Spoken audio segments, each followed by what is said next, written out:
UP board के question paper को जो है आज हल करना है। जो भी अर्धवार्षिक पेपर में बनेगा उस क्वेश्चन पेपर को देखेंगे ध्यान से। तो यहाँ पे अर्धवार्षिक 2024-2025 का क्वेश्चन पेपर है। सामाजिक विज्ञान का रहेगा कक्षा 10 में। क्या क्या क्वेश्चंस आने वाले हैं उन क्वेश्चंस को हम लोग हल करने वाले हैं। यहाँ पे पूर्णांक जो है 70 रहने वाला है। निर्धारित जो आपको समय दिया जाएगा वो 15 मिनट का दिया जाएगा। आप यहाँ पे रीड करेंगे।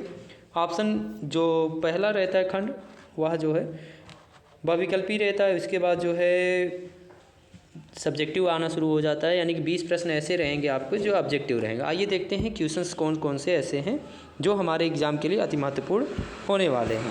पहला प्रश्न की अगर बात करते हैं यहाँ पे, तो पहला प्रश्न यहाँ पे कहा गया है जर्मनी एकीकरण में मुख्य भूमिका निभाई किसने निभाई थी। यह बताना है कि जर्मनी एकीकरण जब हुआ तो उसमें मुख्य भूमिका किसने निभाई थी। तो बताइएगा करेक्ट आंसर क्या हो जाएगा। तो यहाँ पे ऑटो वन बिस्मार्क क्या हो जाएगा, auto von Bismarck correct answer हो जाएगा। उसके बाद कहा गया सेकंड क्वेश्चन कहा गया यहाँ पे हिंद स्वराज पुस्तक के लेखक कौन थे। बताना यह है कि हिंद स्वराज की पुस्तक के जो है लेखक कौन थे। तो यहाँ पे Mahatma Gandhi, option number B correct answer हो जाएगा। अगला है बारडोली सत्याग्रह का नेतृत्व किसने किया था, यानी कि तीसरे का करेक्ट आंसर क्या हो जाएगा। तो बारडोली जो है सत्याग्रह का नेतृत्व किसने किया था, सरदार वल्लभ भाई पटेल ने। अगला प्रश्न है सविनय अवज्ञा आंदोलन कब चलाया गया था। यह बताना है कि जो सविनय अवज्ञा आंदोलन चलाया गया था वह कब चलाया गया था। तो वो कब चलाया गया था, 1930 में, 1930 में। ठीक है, ऑप्शन नंबर सी यहाँ पे करेक्ट आंसर हो जाएगा। अगला प्रश्न है राष्ट्रवाद का प्रारंभ जो है पूछा गया है क्या, राष्ट्रवाद का प्रारंभ किस देश में हुआ था। यह बताना है जर्मनी में, फ्रांस में, इटली में या फिर इंग्लैंड में। कमेंट करके बताइएगा। आपके लिए यह क्वेश्चन मार्क रहेगा कि राष्ट्रवाद का प्रारंभ किस देश में हुआ था। ठीक है, अगला है बेल्जियम कहाँ स्थित है, अफ्रीका में, एशिया में, ऑस्ट्रेलिया में या फिर यूरोप में। कमेंट कीजिए कि बेल्जियम कहाँ स्थित है। तो कहाँ स्थित है, यूरोप में। Option number D correct answer हो जाएगा। अगला कहा गया है लोकतंत्र में जो सत्ता होती है वह किसके हाथ में होती है। तो अगर सही आंसर की बात करें यहाँ पे आंसर जो है कार्यपालिका हो जाएगा, लेकिन कहीं ना कहीं ऑप्शन ए भी सही है। ठीक है, देख लीजिएगा, या तो ऑप्शन ए सही है या तो ऑप्शन डी करेक्ट माना जाए। तो सत्ता जो रहता है लोकतंत्र में वह जनता के हाथ में ही होता है, लेकिन कहीं कहीं पर ऑप्शन नंबर डी भी दिया गया है, अर्थात कार्यपालिका के हाथ में भी दिया गया है। अगला प्रश्न देखते हैं। अगला कहा गया है भारत में कुल कितने संघीय राज्य हैं। तो कितने हैं, 28 हैं। कितने हैं, 28 हैं। ठीक है, अगला प्रश्न देखते हैं। कहा गया हिंदी किस प्रकार की भाषा है। तो हिंदी एक जो है राजभाषा है। हिंदी क्या है, एक राजभाषा है। ऑप्शन नंबर ए यहाँ पे करेक्ट आंसर हो जाएगा। अगला कहा गया निम्नलिखित में से कौन सा राज्य सूची का विषय है। बताना यह है कि 10वें का करेक्ट आंसर क्या हो जाएगा। तो राज्य सूची का विषय कौन है, व्यापार। Option number D correct answer हो जाएगा। अगला है किस राज्य में काली मृदा पाई जाती है, जम्मू कश्मीर में, राजस्थान में, महाराष्ट्र में या फिर झारखंड में। तो करेक्ट आंसर क्या हो जाएगा, ऑप्शन नंबर सी महाराष्ट्र में। कहाँ पे पाई जाती है, महाराष्ट्र में। Option number C correct answer हो जाएगा। अगला प्रश्न कहा गया यहाँ पे, अगला प्रश्न है निम्नलिखित में से कौन सा जो है अजैव संसाधन है। यह बताना है कौन जो है अजैव संसाधन है। तो कौन हो जाएगा यहाँ पे, चट्टानें अजैव संसाधन हो जाएंगे। ठीक है, अगला है सुंदरवन राष्ट्रीय पार्क किस राज्य में स्थित है। सुंदरवन जो राष्ट्रीय पार्क है वह कहाँ पर स्थित है, किस राज्य में, यह बताना है। तो 13वें का करेक्ट आंसर क्या हो जाएगा, पश्चिम बंगाल में। Option number C correct answer हो जाएगा। अगला कहा गया है सलाल बांध किस नदी पर बना है। जो सलाल बांध है वह किस नदी पर है, चिनाब पर, महानदी, सतलज या फिर कृष्णा। बताइए करेक्ट आंसर क्या हो जाएगा। तो चिनाब नदी पर पढ़ाया गया आपको, इस बात का ध्यान रखिएगा। जो सलाल बांध है वह कहाँ पर है, चिनाब नदी पर है। अगला प्रश्न देखते हैं। अगला कहा गया है 16वां है अंतर्राष्ट्रीय मुद्रा कोष की स्थापना कब हुई थी। यह कमेंट बॉक्स में आपको बताना है कि जो अंतर्राष्ट्रीय मुद्रा कोष की स्थापना की गई है वह कब की गई थी। अगला कहा गया है 17वां प्रश्न किस राज्य में अधिकतम साक्षरता रेट पाया गया है, यानी कि जो साक्षरता दर है जहाँ पे काफ़ी ज़्यादा लोग पढ़े लिखे हैं वो कौन सा राज्य है। तो केरल है। Option number C correct answer हो जाएगा। ठीक है, अगला है मछली पालन किस क्षेत्र के अंतर्गत आता है। मछली पालन किस क्षेत्र के अंतर्गत आता है, तो प्राथमिक क्षेत्र के अंतर्गत आता है। अच्छा, कृषि पूछा जाता है आपसे, कृषि किस क्षेत्र के अंतर्गत आता है, तब भी किस में आता, प्राथमिक क्षेत्र में ही। अगर पूछा जाता पशुपालन किस में आता है, तब भी किस में आता, प्राथमिक क्षेत्र में ही आता। ठीक है, अगला देखते हैं। अगला प्रश्न कहा गया यहाँ पे वस्तु विनिमय के लिए आवश्यक है। क्या आवश्यक है यह बताना है। धन, मुद्रा, वस्तुओं का दोहरा संयोग या फिर बाजार। बताना यह है कि 19वें का करेक्ट आंसर क्या हो जाएगा। तो वस्तुओं का दोहरा संयोग, option number C correct answer हो जाएगा। अगला प्रश्न देखते हैं। कहा गया 2011 की जनगणना के अनुसार भारत में लिंगानुपात कितना है। 20वें का करेक्ट आंसर क्या हो जाएगा। देखिए, अगर भारत की जनगणना 2011 के अनुसार की बात करें तो है इस समय 943। कितना है 943, लेकिन ऑप्शन तो है नहीं, इसलिए 940 करेक्ट आंसर हो जाएगा। ऑप्शन नंबर सी यहाँ पे करेक्ट आंसर हो जाएगा। अच्छा, लिंगानुपात कहते किसे हैं कि कितने पुरुषों पर कितनी महिलाएं हैं, इसी के अनुपात को क्या कहा जाता है, लिंगा अनुपात कहा जाता है। ठीक है, यानी कि 1000 पुरुषों पर महिलाओं की जो संख्या होती है उसी को क्या कहा जाता है, लिंगा अनुपात कहता है। अगला प्रश्न देखते हैं, वर्णनात्मक वाले में आ गए हैं, सेक्शन बी।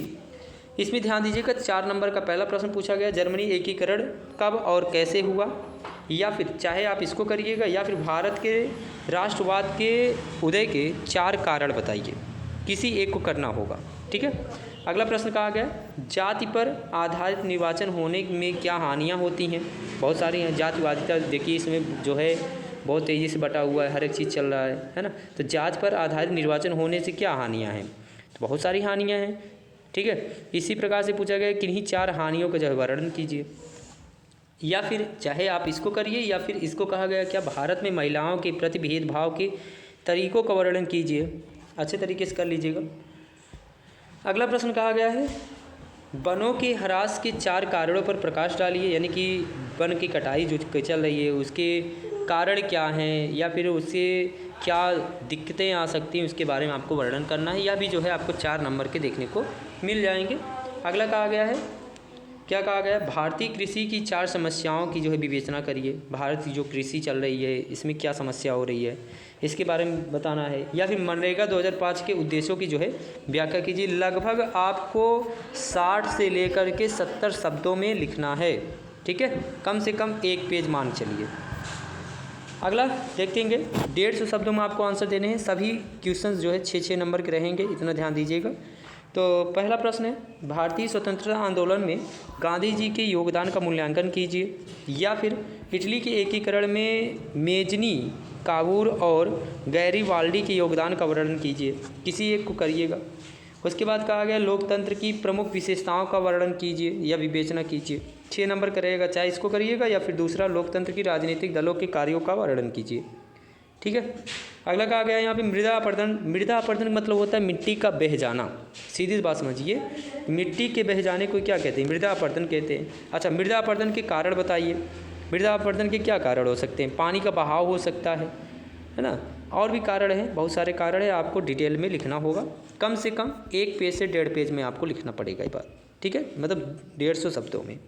अगला कहा गया है यहाँ पे, संसाधनों के अंधाधुंध प्रयोग की अनेक समस्याएं उत्पन्न हो रही हैं, इसकी समीक्षा जो है कीजिए।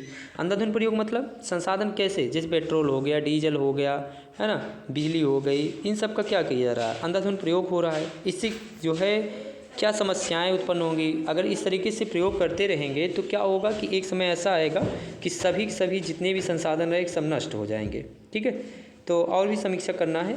अगला कहा गया है, असंगठित क्षेत्र में श्रमिकों की समस्या की विवेचना करिए। उसके बाद या फिर चाहे इसको करिए कि 6 नंबर का है, या फिर दूसरा है पर्यावरण संरक्षण के उपायों का वर्णन कीजिए। किस तरीके से पर्यावरण को बचाया जा सकता है। आप पेड़ लगाइए, पेड़ लगाकर भी जो है बचा सकते हैं, या फिर पेड़ कटाई के लिए रोकिए, जो गाड़ियाँ चल रही हैं उनका प्रयोग कम किया जाए। ठीक है। अगला देखते हैं, कहा गया है, आइए, मानचित्र के कार्य। ध्यान दीजिएगा, 2 प्रकार के मानचित्र आएंगे। ठीक है, एक फिजिकल रहेगा और एक क्या रहेगा, पॉलिटिकल रहेगा। 2 तरह का रहेगा, यानी कि एक में मिट्टी उट्टी भरना होता है, एक जो है पॉलिटिकल होता है, 2 तरीके का होता है। तो मानचित्र के कार्य ध्यान दीजिएगा। तो यहाँ पर कहा गया है, वह स्थान जहाँ गांधी जी नमक कानून तोड़ा, गांधी जी ने कहाँ नमक कानून तोड़ा था उसको मैप में आपको भरना है। तो इस तरीके से उस राज्य में क्या कर देंगे, गोला कर देंगे बस, और कुछ नहीं करना है आपको। ठीक है, ऐसे पॉइंट पहला बना दीजिएगा, पहला पॉइंट गोला कर दीजिएगा। ठीक है। अब जैसे वह कर रहे हैं कि वह स्थान जहाँ उत्तर प्रदेश का उच्च न्यायालय स्थित है, आप उत्तर प्रदेश में भरिएगा। ठीक है, उसके बाद जो है वहाँ पे ले जा करके ऐसे गोला कर दीजिएगा जैसे बना हुआ है, ये जैसे सिंबल है, इसी सिंबल का ही प्रयोग करना है, दूसरे सिंबल का प्रयोग नहीं करना है। वह स्थान जहाँ उत्तर प्रदेश उच्च न्यायालय स्थित है वह बताना है, या फिर वह स्थान जहाँ 1929 में कांग्रेस अधिवेशन हुआ था। उसके बाद कहा गया वह स्थान जो 1911 तक जो है भारत की राजधानी था।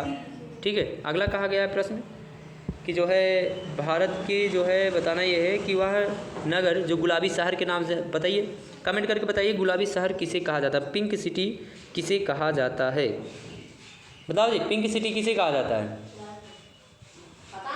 राजस्थान। भूल गए? हाँ, याद हो तो कि पढ़ा चुके ना, गुलाबी शहर किसे कहा जाता है, पिंक सिटी किसे कहा जाता है, ये याद आप देख लीजिएगा थोड़ा सा। ठीक है, अगला कहा गया है भारत के जो है मानचित्र बनाना है कावेरी नदी के लिए, इस तरीके का मानचित्र बना देना कहाँ बहता है। अरावली पर्वत इस तरीके का चित्र बना देना है कि किस राज्य में है। उसके बाद इसी तरीके से आपको काम करना है। और देखिए क्या क्वेश्चन आ सकता है, गुजरात की राजधानी क्या है, इस तरीके से सिंबल बनाना पड़ेगा।